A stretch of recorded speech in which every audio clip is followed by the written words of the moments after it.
Hi, ladies, and welcome to another episode of Girl Talk, where we talk everything that affects women in their 40s and 50s, that hormonal transformation time. Today, I'm joined by Annie Hayes Pantoni. She's the owner and founder of Let Life Be Yoga, a yoga instructor, and she specializes in menopause for yoga as well. She also has a fabulous podcast, I Don't Know What Happened But, so make sure you go and check out that podcast for midlife women. So Annie, thank you so much for joining me.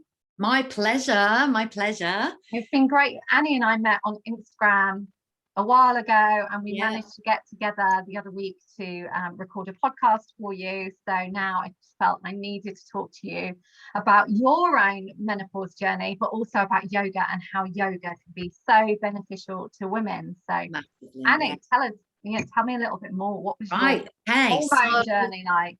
Right. So I actually worked at a gym for over 18 years, and I was the studio manager. So I was in charge of all the classes that went on, all that kind of stuff. Anyway, so I kind of got not stuck in a rut, but yeah, let's call it stuck in a rut. It was just like the same old, and it just wasn't me at all. I still did it for 18 years, but hey. And I also trained as an actor many moons ago. So through my 20s, it was all like musical theatre and, you know, playing great parts, which is brilliant. And then in my role at the gym, I also taught classes there. So for me, hands down, categorically, out of everything I've ever taught, yoga has changed my life without any doubt. So before that, you were doing other classes like cardio classes, I presume? I used to teach body pump and body balance, like kind of all these kind of stuff. But yoga, the whole thing about it has actually changed me as a person for the better, I think. The way I approach things, the way I feel about things, and just that whole mindful state. So with the perimenopause, so I know we spoke on my podcast about, you know, do women really know what the perimenopause is? Yeah. I didn't. When I reached it, didn't have a clue. Yeah, most women don't. I think it's a lot. We were saying, you know, the last year, 18 months, there's been more said about perimenopause, but most women didn't have a clue. But one thing I think about that is, I'm not sure. I know to us, it is out in the light, you know, it is out there a little bit more, but I still think that menopause is the thing people hear. Yes. I'm still convinced a little bit that people in perimenopause reach it and don't know they've reached it. I agree. Yes. Yeah. Or they're in denial. Or they just start not recognizing themselves, don't they? Yeah. Do you know what I mean, Kat? It's like all of a sudden you might go from a very placid person to someone who just like snaps at something that you would never get angry about.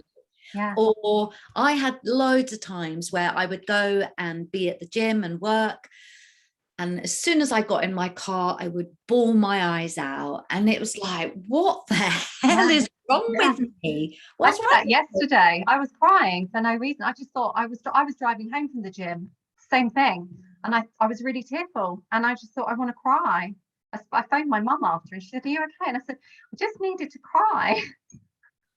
And you know what, though? I would say then cry, have a cry. I do. I agree. Let it all out. Let it out. Yeah. The release. Definitely. So, and the one thing that happened, this was before I'd got there. Yeah. I never forget this. I went for a coffee with my sister, and we were literally chatting away, and all of a sudden, I'm not joking, she went purple, and I was like, "You're purple, what's wrong?" Like, and she said, "Oh, no, it's fine, I'm just having a hot flush." At that point, I was like, because she's a bit older than me, I was like, "Oh, what? Like, what are you talking about?" She went, "Oh, I get really hot." And I went, Yeah, but literally you've got patches up your neck. Like she changed color. Wow. And I, having not a clue about it, Yeah. I honestly thought it was something that she had. I didn't know it was. I'm going to get. Yeah, it's going to happen to you. This is what I'm going to be like soon. Yeah. Anyway, so I actually don't have hot flushes. That's one thing I haven't had. But night sweats, on the other hand, whoa, like Mount Tady, like erupting from the inside out. Go to bed, wake up. It's almost like the clock knows. For me, it's 2 a.m. Right, okay. You know, you're soaking wet. Yeah.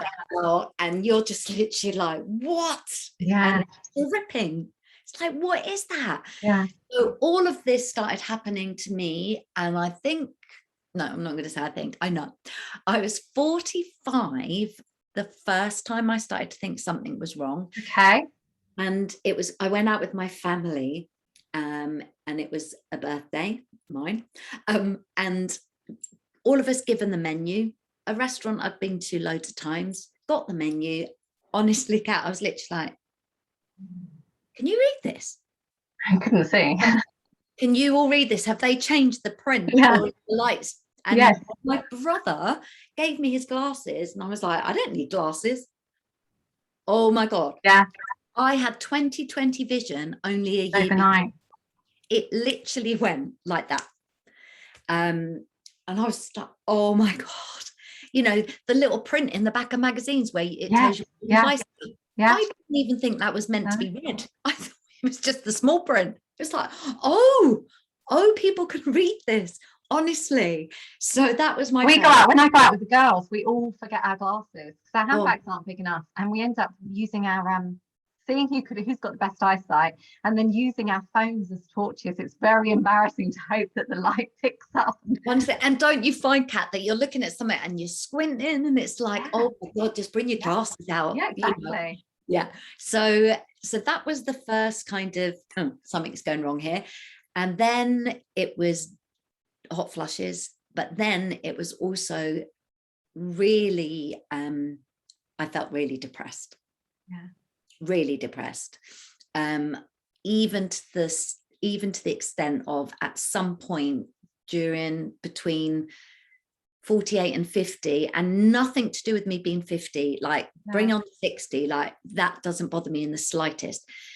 I was suicidal. Wow. Like, honestly, scarily. And that's completely out of character for you as a person. Well, yes and no. In my early days, I suffered with depression, actually. Right, okay. So I know that with menopause, now after doing all my research, I know that it can bring on symptoms of depression. Yeah. So for someone like me who has suffered with depression before, you're more likely to. It is off the Richter scale. So that's why feelings of suicide and it was horrific. And when I was 48, I got married. I'll tell you about that in a sec. Okay. Right. So we got married, and honestly, it was like overnight, my libido went. It's like a newlywed. That went out the window. Feelings of depression, feelings of, I don't know if I want this. And this was all in my first year of marriage. So it was a lot to recognize. And honestly, Kat, I wasn't sure what was going on. Yeah, didn't link it with your hormones. No. And when I went to the doctors, it was prescribed for depression. About 2 years ago. So I am now a whole year, well, a couple of years past it, but at 50, I was just getting to that stage of a whole year of no period. So then now post-menopause. Yeah. Now it's difficult, isn't it? Because if you're post-pregnancy, you've had the baby, you know, with menopause, you have the year, that day is that one day of menopause is the stop your period, isn't it? And then anything after that is post-menopause. But the thing that some women might not realize is, I hate to say this, but the symptoms don't stop, do they? No. Keep going. It's like just that little reminder, no, I'm not leaving you yet. I would say I'm now 54, and I think my symptoms have eased a lot. Not gone. Yeah. Definitely eased. But I would 100% say luckily for me, it's my job and I teach yoga, but all the research I did on it and how it can work with the menopause. Yeah. I can sleep through night sweats. I can sleep through even the very, very occasional hot sweat or hot flush that I may have had, which is not very many. But my breathing techniques absolutely just ease me through it. And the way you can do it is, if you use breathing techniques, what happens is you can rewire your brain. Yes. So for a lot of time, if you're going through the menopause and it brings on anxiety, and then it's almost like your brain is now wired that every time you get a hot flush, that means you're going to be all agitated or panic. Anxious. Whereas if you almost tell your mind, every time I have a hot flush, I'm going to stop. I'm going to take some slow breaths in and slow breaths out. Your mind starts to trigger that actually a hot flush now means slow, conscious breath. Yeah. And you can train your mind to do that. Yeah. Honestly, I call my yoga mat my magic carpet. Wow. Because if I feel a bit, up, or everything just seems too much, which it still happens, I'm no word of a lie, I will roll out my yoga mat and sit on it and close my eyes, and I just feel this connection just with just being in that moment, and everything else just goes. Like, really. Plus, amazing. Obviously, it's so important. So everybody that follows you, Kat, and you do amazing stuff. It's so important to tell women how important it is to keep moving. Yes. To build that's huge. We need strength bearing exercise. Yeah. And that's why I like yoga, because you've got the lengthening, you've got the breath work, you've got the mindfulness. And the way I teach yoga, it's pretty hard. Yeah. And we do a lot of using our body weight to do strength work. So for me, it's an absolute, like, all over perfect workout. Yeah, it's something, talking about the breath work and the mind, because I've trained as a hypnotherapist as well and EFT practitioner. So I'm all about, teaching women as well to do the tapping, to do breathing, and, and that's the power of the mind.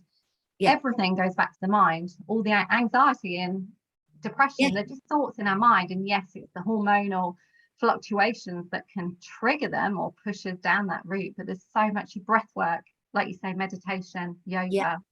Yeah. So it's so important. So tell me a little bit about, so you've trained specifically more in yoga for menopause, haven't you? Yeah. So how that developed? Okay, so when I went through the perimenopause, I was teaching a regular yoga practice once a week. And it just so happened it was like an 8 a.m. class, and there was loads of women in there, but there was also some guys as well. But it just, because I was so open about it and never embarrassed to talk about menopause ever, on, I think my first podcast, one of my first podcasts, I remember actually saying to all of my listeners, like, literally at the top of your voices, just shout menopause, menopause, menopause, own it. Like, it is part of who we are. We don't want our menopause to own us. We want to own it so we control it. Yeah. So all of these women were coming in, and I felt their embarrassment about it. But because then I was so open about it, they felt that they could then come to me with their questions, they'd walk into a class and go, oh God, Annie, my patch fell off. And I'd have to explain to the guys, no, not her nicotine, it's her HRT, And then I used to involve the guys and talk about their wives and all that kind of stuff. So I just felt this need to help and educate other women. So I went to Egypt. I didn't have to go all the way to Egypt to do this, but I went to Egypt I did for this because it was my building up my hours, so that in yoga, you do more and more hours, and then you're more advanced in your teaching. So I went to Egypt on an amazing course, and the course module that I went on was to put together and research and prepare a workshop. So for me, it was like, well, this is a no-brainer. I want to do a yoga and menopause workshop. So I just spent a whole month, and other time obviously, but this was every day for a month. All I focused on was menopause and yoga, researching everything I could. And that was like in 2018. And since then, I've just, developed all the research on menopause. And it was definitely back then that changed my life. Suicidal thoughts, I've never had one since. Depression, I don't feel depressed. I never get anxious? I get anxious over a normal everyday occurrence that anybody would, but not related to the menopause. I can, happily, openly talk about it, and share funny stories and just enrich women into knowing that they're not alone. Because I think that's one, I don't know if you agree with your clients. There's lots of things that happen, and even though every single woman's experience is completely different to everybody else, every woman is going through a different, they take, the symptoms, even if it was the same symptom, it might affect them in a different way, completely different way. So I like to kind of help women know that we're all going through this. This isn't just, this is part of, just as puberty, menopause is the same. It's the same. It's part of who we are. We are women, and this is what we go through, and I just think like a rite of passage. We're women, we get to have, some of us get to are fortunate enough to have babies.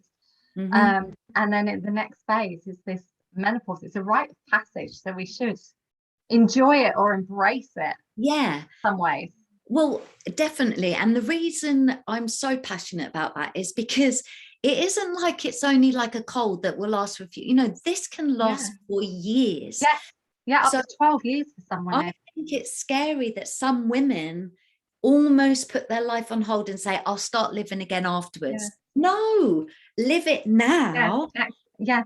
Just have to adapt some things. I mean, I used to drink Prosecco like it was going out of fashion. I can't even drink a glass. I can't drink one glass of sparkly stuff now. Nope. The second I drink it, one, I've gone off the taste, and I used to love it. And two, it just almost like it's like I'm drinking a glass of headache. Like I get an immediate headache. I do like to have a drink. I've cut down. I don't say I drink a lot, but I drink a white wine, but gone are the days where I could, drink a bottle of wine. No chance. Not that I want to, because even that, I think the other things become more important now. It's interesting. My friend and I, we very much the same. So we always drank a nice Italian rosé. Now we've started with drinking it and we don't like it. So now we've moved to a French. We can't drink the Italian. It makes us feel a bit lightheaded. The next day we have a hangover, just even after 2 glasses. I can feel like I've got a hangover. So now we've gone to the Provence, gone up, more expensive as we're going on. But again, I don't want it. No, we don't want it. Whereas before, Friday night was have a bottle or two, enjoy yourself. Can't do it anymore, and don't. But more importantly, I don't want to. I'd rather have lime and soda, or I'm quite happy with plain tonic water. It's funny, isn't it? Because I think as well, it's almost like it's we're programmed to believe that, I know not everybody drinks, but it's almost when you grow up, you're programmed to believe to have a nice, great night out, you have to have a drink.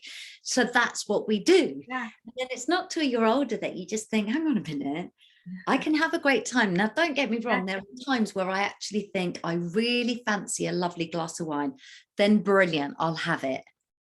But it isn't the same as, oh, I'm going to go out with the girls and we're going to have loads of drinks. It's not going to happen. It's not going to happen.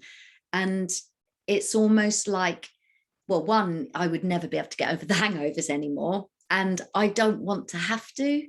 I almost feel nearly like a grown-up. It's like, I don't want to waste a Sunday. Yes. I don't want to waste a Sunday anymore. Or I don't want those, the sleepless nights. Even after 2 glasses of wine, for me, that's the trigger for the night sweat. Yeah. And like definitely when I get them. I wake up at the liver time between 1 and 3 o'clock in the morning. I'm having a hot night sweat, I'm sweating, I'm hot, taking off my pajamas or on covers, opening the windows, drinking loads of water. I think just for 2 glasses of wine, it's not worth it. No. I don't want it. So it's funny, isn't it? I've gone on to, God, it looks like we're trying to get people to drink, but I'm now trying Sauvignon Blanc, only New Zealand. Right, okay. No, I can't do that. Just seems to be the only thing I can drink at the moment. But still, honestly, like even if I went out and it was, I don't know, a birthday or New Year's Eve, I would still only have 1 or 2 glasses. I can't do it. No. And so I think as well, what we need to do is, some of my clients, it's almost like they're trying to compare themselves to when they were younger. Yeah. We're not young. No, we've changed. Our bodies have changed. Yeah. I'm not a young woman. No. I'm not. I'm a middle-aged woman. Great. I'm grateful I've got this far, Exactly. Yeah. And so I think, you just have to, it's funny actually, I had a conversation with one of the women who does my class, and she put so much onus on, oh yeah, but Annie, I really, because she's coming to my retreat in Turkey in June, she's like, but I really want to be uber fit by June, and I really want to be able to do this and that. And when I used to be able to do, a big, like walk down the wall doing a crab or whatever. Yeah. And I was like, all right, when you were at school, you're now in your 50s.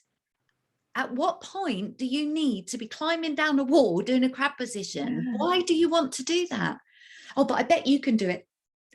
Probably not. No, and everyone's different anyway. Does it matter? It doesn't matter. No.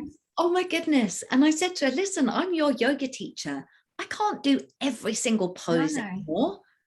I'm 54. My body doesn't want to. Yeah. And I really too much. Sometimes women still putting too much pressure on themselves. Exactly that. To look like the 20, 30-year-old they used to be, to still have the same body. Our body shape changes as it is. Yeah. And everything, you have to just go with the flow, really. Go with the flow. Go with the flow, yoga flow. There we go. It is though. And it is, and that comes from my yoga too. Acceptance of, I don't try and teach people to say, oh, every day you should be so happy. No, that's not real. That's not life. Every day you are how you feel, and it's to do with accepting that that's how I feel today. Living in the present. Whatever's gone doesn't even exist anymore. Yeah, exactly. It's just in your mind. It's just a memory. Whatever's coming doesn't exist. Exactly. Everything. Yeah. That's what I say. Like depression, memories of the past. Anxiety is thoughts of the future, which doesn't exist. None of it exists. Just pictures, imagination. I try and get people to focus on, if I can't expect to say to people, okay, so clear your mind. It's impossible. Okay, it's not going to happen. No. So what people can do at some point is look at your mind, watch the thoughts. Are they real? Are you putting them there? Are you repeating the same thoughts? are there any that you could just click delete? If your thoughts were an email, does it go into delete, or can you file it? You know, is it something that you honestly have to think about?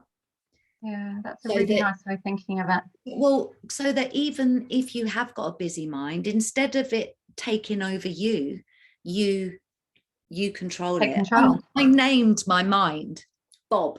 Bob. Where's Bob come from? So I don't know. It just one day I told everyone in my class to name their brain, so that when the brain starts talking to you, I literally go, Bob, not now. So it's become something. So it's literally like, no, Bob, I'm not listening to you. I'm not listening to you right now. I'm doing my breathing. Go away, Bob. I'm going to think of a name today. That's all the ladies watching this. Go and find your name. Find your name. Men watching too. Call your mind. Yeah, comment. Let us know. And then just literally like, no, Bob, not today. Sorry, any Bobs who are listening to this. No, you know, I would listen to you, but not my brain. Or just, you know, is it useful? Or write it down. Yes. Journal it. Get it out. Yeah, I'm a big with my clients. Journal before you go to bed, especially. Journal, get those thoughts out of your mind. Yeah. Do some gratitude, put some positivity back in before you go to sleep, so that you're not waking up in the middle of the night with all those horrible, anxious thoughts of what's going wrong in your life, or what could go wrong, or what the day or the week's going to bring. Really important to do that. Definitely, because the other thing that I teach is I give permission for you. So if I said it to you, Kat, I'd say I give you permission to pick 15 minutes twice a week where you can worry. Yeah. But there's a but. You're only allowed to worry about stuff that does not begin with what if. I like that one. How much is left? Yeah. Not much. No. Yeah. It's those because anxious thoughts. What if? It's all those anxious thoughts. Yeah. They don't exist. They don't exist. No. They don't exist.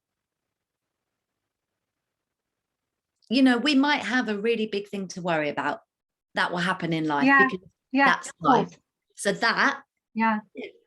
But our mind starts to think of the worst case scenario, doesn't it? Yeah.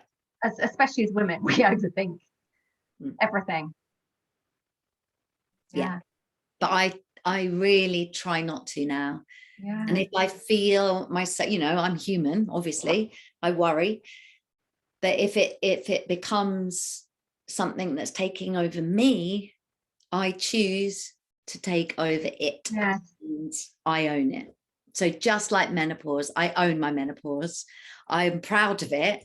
I'm proud that I've got to 54. You know, my wrinkles are a map of where I've been in my life. Yeah. You know, they're a map of my life. I've obviously been to a lot of places. And, you know, just embrace it. Embrace it. You don't know how long you've got. No. Like, I'm sorry, but, you know, I'm not trying to say, oh, life's too short. Actually, for some it is. For some, you just don't know. You don't know when your clock's finished. No. I have today up to this point. Yeah. So I'm intrigued. Let's talk about because I know there might be some men watching just before we finish. How did the new husband cope with this depressed, non-libido version of Annie? So he knew me as who I am, actually. I am quite extrovert. I'm an actress. I'll talk to everybody. He could see I was bubbly. He knew I like fashion. I'm quite, you know, I've got a bit of a quirky style sometimes. Yeah. And the funny thing is, he used to see me walking over a bridge. I'm doing this because it literally is there. I can see it. Yeah. Walking over a bridge, and he used to drive past. He actually lived 3 doors up from me for over 20 years. Oh my gosh. Yeah. And 20 years. Yeah. I never even noticed him. Oh, that's mad, isn't it? Never noticed him. Anyway, so I'll cut it to a short story. So basically, that's like serendipity, when it was supposed to happen, like they say, when the universe is ready. Yeah. When you're both in the alignment and the right space. And that's just absolute proof that for anyone, you know, even like myself, thinking about a new partner, thinking where is this knight in shining Honestly, armor? It's I'd just had lots of awful relationships. So then we started dating, and which was all very funny the way it all came about. And then, God, we met in the March, and by December he proposed to me. And it was almost like, it wasn't like, oh my God, I must now because, you know, I'm getting older. It was literally like, you know what you want at this age. It's like, this is good. So then obviously we got together and married and stuff. And I don't know if it was that, you know, women of our age group were going through a transition, like we've said about if we've been parents. So my son had just moved out, and it was just me and my son for years. So I was very close to him. So I think it was the transition of, I felt like I'd lost my son because we're so close. I obviously haven't. And the transition of living with someone else, their ways and all that kind of stuff. And then just this overwhelming depression and anxiety, which was taking over me, and my personality was changing. We argued quite a bit at the beginning, but I didn't know what was going on. I couldn't work out what the hell it was. And then it was only because I did get to this stage of the awful thoughts, he, you know, kept saying to me, you need to go to the doctors, you know, you need to go to the doctors. Luckily for me, I actually saw a good doctor at that point who, although just saw it as depression, we very quickly afterwards realized that it wasn't. But I think, and this is what I would say to all women, you need to embrace that you're getting older because it's part of life, and the option is not very nice. So what I did was embraced it, and then I tell him what's going on. So the way I did it was I would literally say, I'm really not having a good day today. Please don't try and fix me, because I don't want to hear that. You know, like when you're like, and then they might say, oh, you should. Yeah, men like fixing, don't they? Giving solutions. Exactly. So I had to really be quite, don't try and fix me. I'm going through this. And so you need to go with me on this. And sometimes, you know, I don't think any partner or man can help it. You know, there might be a little comment sometimes but I'm very quick to go, no. That's not called for. Or I would actually, well, I've done a few funny things. Sometimes if we have kind of, it's all got a little bit whatever, I would then just go, oh, and just start omming from my yoga. And then we'd end up laughing. And then I also said to him, right, if I get, you know, a bit het up and everything, and then we seem to be clashing, we've got a code word that if he said something that I didn't like, I would just go, bunch bananas. And he'd go, what? Bunch bananas. And that just meant, don't want to talk about this anymore. And let's just leave it. And then we'd normally just laugh. Do you want a banana? Like, you know, and I think it's just I know that might sound really daft, but it just found ways where it wasn't about trying to fix me. I'm not broken. I'm menopausal. Yeah. And then one day we were watching something on the telly, and I can't remember what it was, some drama, and some guy made some comment to a woman about being menopausal, and it was really like derogatory. And I kind of turned to Martin, I was like, if you ever said something like that to me, like, you'll be sorry. And it wasn't a threat because it was done in jest, but I meant it. And I think that women, sadly, some women feel embarrassed or nervous to talk to their own partners. And I find that so sad. Almost, I know of people who've gone on to HRT and hide it in their cupboard. Take the label off because they're admitting and they don't want their partner. It's like they're getting older too. You know, whether they're older or younger than you, we all go through the stage of getting older. We're And not men have people. hormonal shifts as well. Yeah. Not as, you know, but some men go through, you know, andropause, midlife crisis, whatever they decide to call it. Yeah. Absolutely they do. So I just think that, you know, maybe it was easier for me because it wasn't the same relationship I've had forever. Yeah. No, I don't know. I don't know. But it did put strain on it. It did, because I was not being myself. I didn't recognize myself some days. I didn't. You know, I'm a very placid and like, I don't get very het up, and I like to have fun. And, you know, I like to think that most of the time, yeah, people who do my yoga classes, they don't finish the class without actually all of us having a laugh about something. Good. Yeah.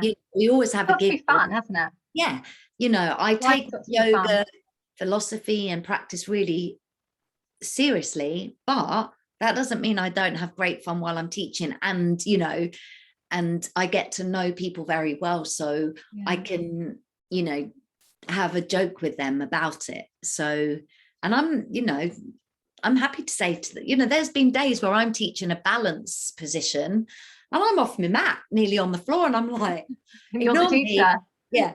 You know, my estrogen is all over the shop and he's pulling me over, you know, because it happens. It does. Yeah. And well, Annie, thank you so much.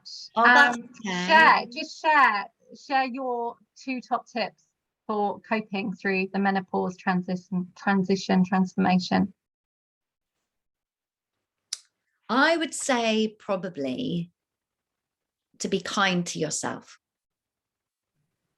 and accept that this is who you are and it's a transitional period, but it is who you are. And can I say 3? Talk. Go on, yes. Yeah. Talk about it to your friends. You know, you might not even be telling your friends that you're going through it, and actually they're probably going through the same thing. You know, that is massive, Annie. I was at a meeting last night, a talk on hormones, and a lady started talking about her vagina dryness and painful sex. And she came up to me at the end and she said, I've never told anybody that. And she was sitting next to her best friend. She said, I would never sit and tell my best friend that. And it was literally between her and her husband, and that was it. And she opened up in a room full of women. And that's the power. We need to talk and share, because everyone's going to go through it differently. But we need to share our experiences and get help where needed. Yeah. And things like that actual point there, I know we have to finish now, but the vaginal dryness and everything and the painful sex, if you can't bring yourself to telling your partner probably thinks you just don't want sex with them anymore. Yeah. And how would you feel? Rejection. Yeah. And I do kind of realize that. Absolutely. So thank you, Annie. I'm sure we've got so much. We could go on for hours. I know. Again, sometime. It's my favorite subject. Yeah, I am going to pop all your links in the comments for the ladies, so that they can come and find you at Let Life Be Yoga. Listen to your podcast. So your podcast, remind it, it's called I Don't Know What Happened, But Don't Know How It Happened. Sorry, I Don't Know How It Happened, But. And it's available on. You can get it on my website. You can get it on Apple and Spotify. And if you listen on Apple, please give me a review and a 5-star, because it is worth it. It is. Yeah, and it gets more women finding it. So exactly. That's important. That's why I want it out there. I need to go back and do that, Annie. Oh, please do. Do it. So I must go back. And it's the same, ladies, if you're watching this, we're doing Girl Talk every week with different guests, different topics. So let us know in the comments what you want to talk about, what you want us to hear about. And also, please like and share this so that other women find it and get value, and subscribe so that you don't miss out on any tips that could help you during the 40s and 50s, this gorgeous time of transformation. So thank you. Thank you so much, Annie. Thank you.